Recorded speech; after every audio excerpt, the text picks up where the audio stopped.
All right, so I think I have everything I need to build the air cannon. We are 3 days into this project. I've spent $300, not $60. But my biggest issue was finding all the supplies. So I watched several YouTube videos and I went to like 6 different hardware stores to find all the things that I needed, and just sort of like piece it all together. So it's definitely turned into a very legitimate DIY project where I'm just like figuring it out with the help of a friend of mine who's a mechanic. So I'm basically, we're gonna test this tomorrow. We're gonna put together all the components. And yeah, this is independent filmmaking. It's very much the saying where nobody knows anything. You're just constantly figuring it out and trying to figure out ways you can make your film and get the effects that you want to create without breaking the bank. That's like really bright. Well, we went to Lowe's and they didn't have the size pipe that we needed, which is a 4-incher. So then we checked Home Depot. They didn't have it either. I didn't want to go on a wild goose chase, so I called Ace Hardware. They didn't have it. And then I called Green Acres. They didn't have it. So I was about to give up. And the guy at Green Acres recommended this place called Site One Landscaping. Never heard of it. It's like kind of off the beaten path, and I don't even know where I'm supposed to park except for just on the street. So I'm here now. I called them. They said they had the 4-inchers. 4-inchers that are Schedule 40 and pressure rated. That's what we're looking for. How's it going? Alright, when you come out here.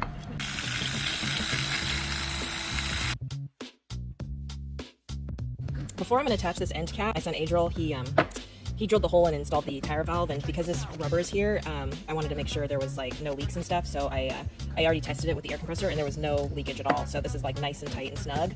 We also shortened our air chamber to 40 inches.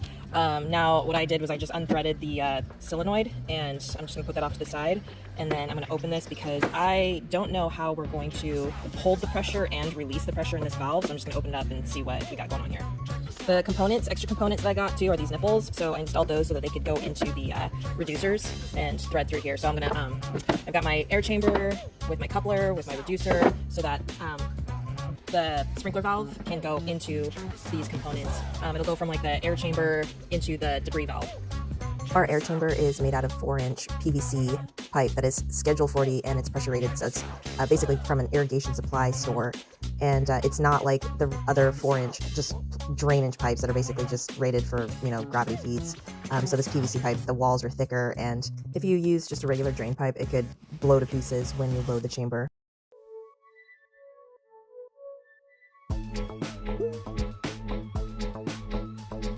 Alright, so this is what it looks like on the inside. I just ran water through it to see how much water would come out this side, and not very much comes out with just the gravity. So I was like, man, it needs a lot of air pressure to really blow the debris out. I don't know if this is actually going to work.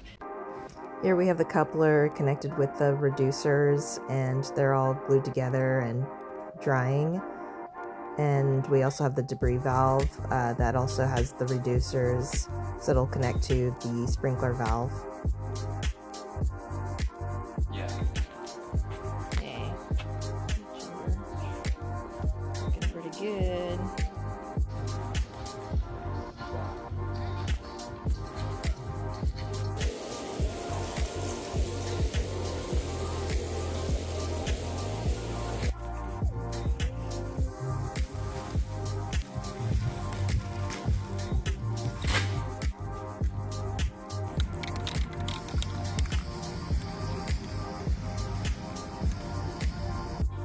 All right, so I had to call my big brother James for this next portion because he is a mechanic and he knows what he's doing. So he gave me like a shopping list of stuff we needed for the sprinkler valve.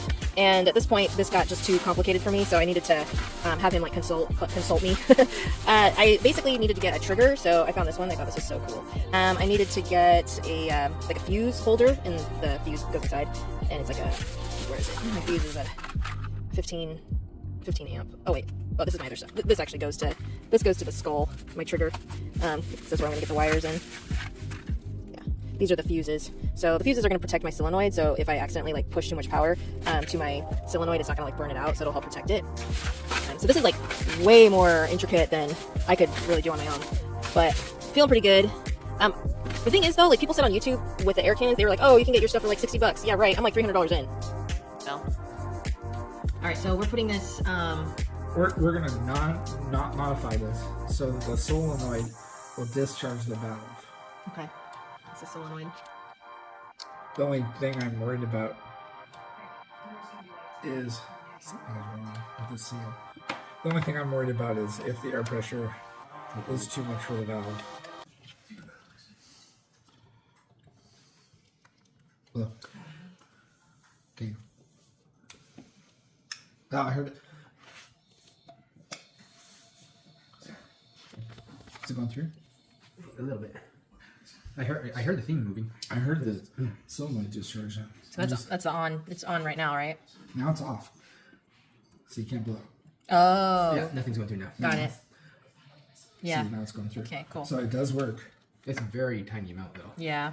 Okay, so just clip onto both sides of the nipple. Yeah, like when you and I fixed your pump. We've got 20 pounds of pressure in there. 20 pounds. Do you remember if we... Oh, crap. Oh, I guess we'll find out. I forgot where the switch was. I think we turned it off. I left it out. I know, but I screwed around with it. I don't know. I don't know which way is which. It's okay, we'll find out. It's like we need the light.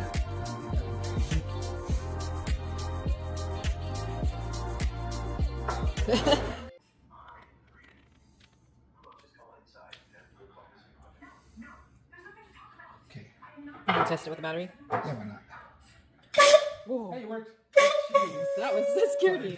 The pressure on it, It pushed the spring. it pushes the spring Oh, equal gosh. to the pressure. I felt that. That was only 20 pounds. That was 20 pounds. Dang. And this thing's It's gonna be powerful. That means on the video he had to have not charged it on all those small ones because he was only shooting like a t-shirt 15 feet. Yeah. But like when he shot the potato through the watermelon, he had to have done 100 pounds of pressure because that was huge. Okay. I thought that I could get away with it. Marker killed me. Should one of us like hold it? Yeah, So I wanted to. What if it? Yeah, we're just gonna do 20, right? Yeah, the battery. No, we're just gonna do 20 pounds again. You want to do 20? No, we're doing 40. No. Not inside the house. We're not doing 40. Heck no, we're not. We're doing I can do 20. 40 with my arm. We're just doing 20. This thing does get hot when it gets up to higher pressure, so whoever's doing this probably needs.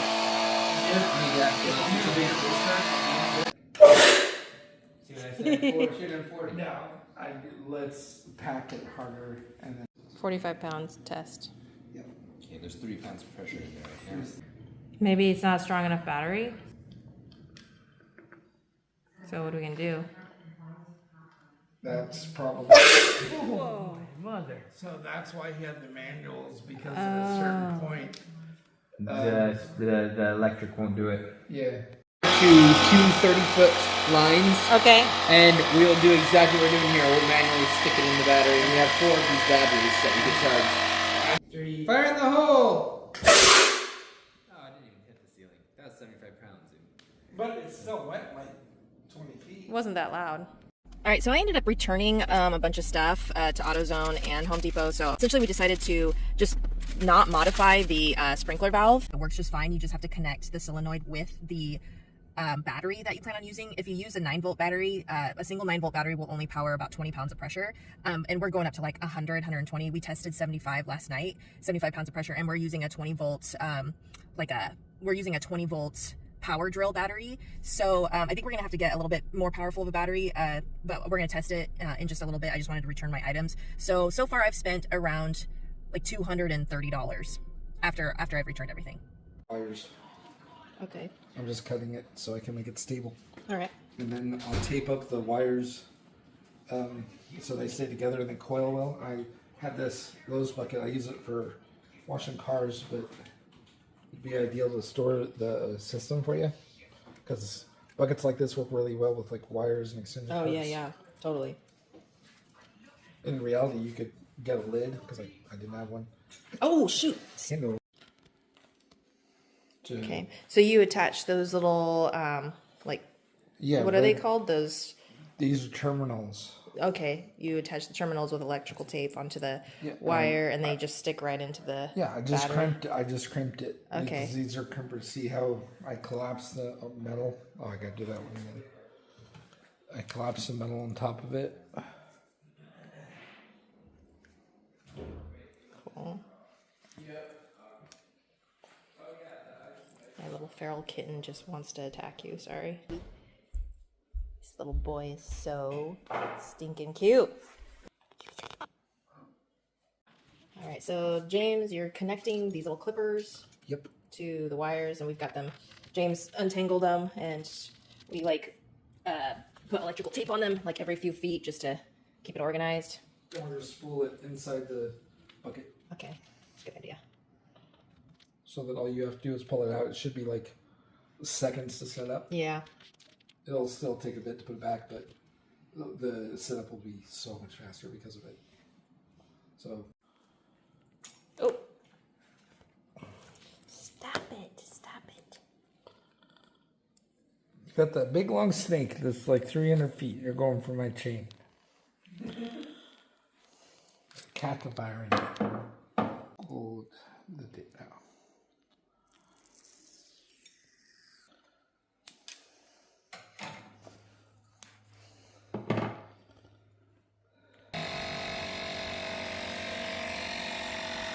All right, so the fuse is now connected to the solenoid, and we use those little clipper clamp things to attach it. And we filled up the debris valve with flour and the cut up sponges. Yeah, towards the arms in the middle. So yeah, when he's forward, he's on. But now you have a switch. You don't have to sit there with the terminals. Thanks, James. You can rig that up to any battery, a car battery. You can literally pop the hood and it'll work. Love the switch. Yes. Skull. Love it. I'm videoing. Out first outside test. 95 pounds. Okay, fire in the hole, guys.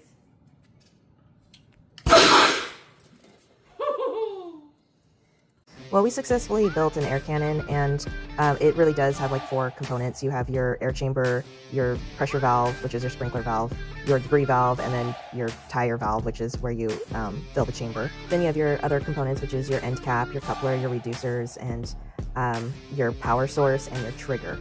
You're definitely going to want to test everything in 20 pounds of pressure, so start with 20 psi, then go up to 40, and then just go up from there, and just make sure you stay within the rating of the equipment that you've purchased.